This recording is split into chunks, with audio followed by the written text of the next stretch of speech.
Трон, золотые подсвечники и гигантский камин, как выглядит гостиная во дворце Пугачевой.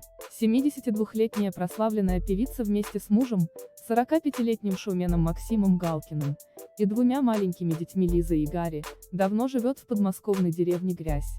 Именно там ее любимый супруг построил для семейства самый настоящий дворец с соответствующими интерьерами. Одно из основных мест в особняке – огромная гостиная, в которой Пугачева и ее избранник с удовольствием встречают друзей и родственников. Сегодня юморист разместил в своем микроблоге кадры, на которых можно оценить роскошное убранство помещения. Так, гостиная внешне поделена на две зоны, обеденную и для отдыха. В каждой из них имеется по красивому столу. Релакс-зона начинается внушительными колоннами, украшенными лепниной.